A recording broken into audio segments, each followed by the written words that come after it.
In the mist-covered valleys of northern England, the fate of nations collided in a decisive confrontation. The year was 1066, a year that would forever be remembered as a turning point in English history. At Stamford Bridge, two kings, Harold Godwinson of England and Harald Hardrada of Norway, clashed in a brutal and bloody battle that would spell the end of an era. This was not just a fight for a throne, but a struggle for the very soul of England and the Viking world. The roots of the conflict lay in the complex political and dynastic landscape of 11th century Europe. When King Edward the Confessor of England died childless in January 1066, it left a power vacuum in one of the most coveted kingdoms of the time. Three powerful men, each with their own claim to the English crown, emerged from the shadows: Harold Godwinson, William, Duke of Normandy, and Harald Hardrada, King of Norway. Harold Godwinson, a respected and capable leader, was crowned king by the English nobility, but his rivals refused to acknowledge his claim.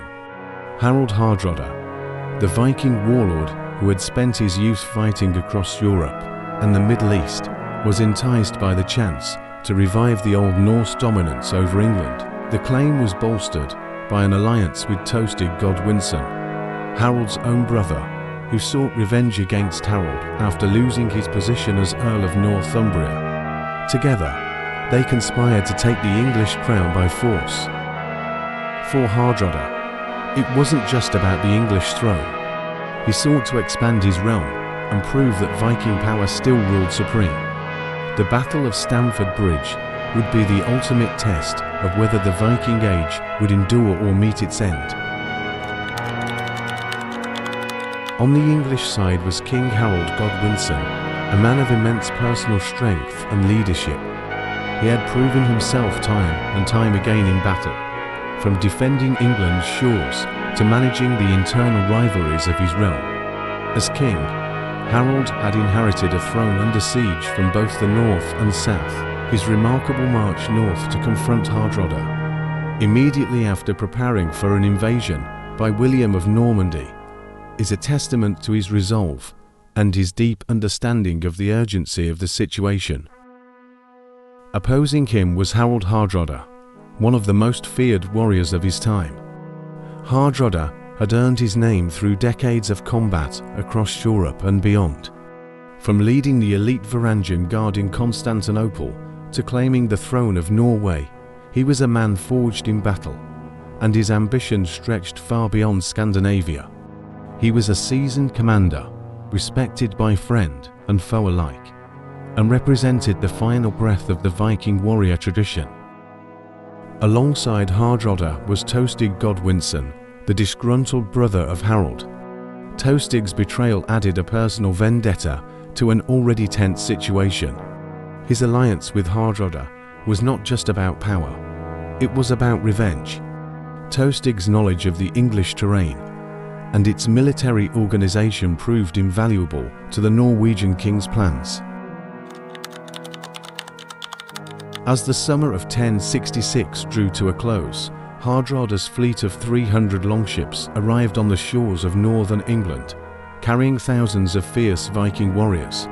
They made swift progress, defeating the northern English forces at the Battle of Stamford on September 20th. Confident in their victory and expecting an easy conquest, Hardrada and Tostig camped at Stamford Bridge, awaiting tribute and submission from the English lords. But Harold Godwinson, after hearing of the invasion, acted with remarkable speed. He led his army on an exhausting march of nearly 200 miles from London to York in just 4 days. With no time to waste, he caught the Viking forces completely off guard at Stamford Bridge on September 25th. Imagine the scene: King Harald Hardrada, relaxed and confident, his men resting along the river bank, expecting to negotiate their victory. But then, on the horizon, dust clouds rise. It's Harold's army. The Vikings, lounging without their armor, scramble for their weapons. In the chaos, a messenger approaches Tostig. King Harold offers him peace, promising him his earldom back if he abandons Hardrada. Tostig asks, "What will you offer my ally, King Harold?" Harold, cold and resolute, replies, 6 feet of English earth, or as much as he needs, since he's taller than most men. Hardrada laughs at the boldness of the offer. He would not yield. Harold's army, though weary from the rapid march, was well organized and battle-hardened. As the battle began, the Vikings were ill-prepared, many of them without their armor, which they had left behind in their camp. The English struck with overwhelming force, pressing the advantage of surprise. Yet the Viking spirit was not so easily crushed. A lone berserker stood on the narrow bridge across the River Derwent, holding back the entire English army with his axe. The English could not break through until one soldier managed to drift under the bridge in a barrel and thrust a spear upward, killing the berserker. With the bridge taken, the battle resumed in full force. On the open field, Hardrada and his Norse warriors fought valiantly, forming a shield wall against the English advance. Despite their initial disadvantage, the Vikings' battle-hardened soldiers inflicted significant casualties on Harold's men. However, the English had the numbers and the advantage of surprise. As the battle raged, Harald Hardrada, leading from the front as any Viking king would, was struck in the throat by an arrow, killing him almost instantly. Tostig took command, but was soon cut down as well. Leaderless and surrounded, the remaining Vikings fought on until evening, but were gradually overwhelmed by the English forces. Those who survived the slaughter fled back to their ships, but out of the 300 longships that had arrived in England, only 24 were needed to carry the survivors home. The Battle of Stamford Bridge was a turning point in English and Viking history.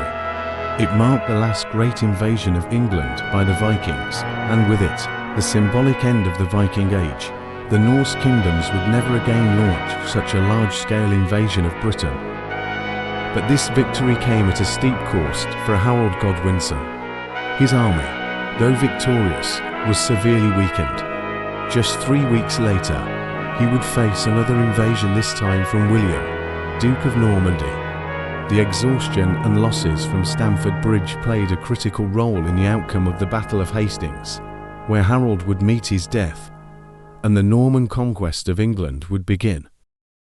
The battle also holds a special place in military history, representing the last stand of an era defined by Viking raids, exploration, and warfare. The world was changing, and the traditional Viking way of life would soon be replaced by the rising powers of medieval Europe. Thank you for watching. If you enjoyed this deep dive into one of history's most decisive battles, don't forget to like the video and subscribe to the channel for more incredible stories of war and history. Click the notification bell to stay updated on our latest releases, and let us know in the comments what battle you'd like us to cover next.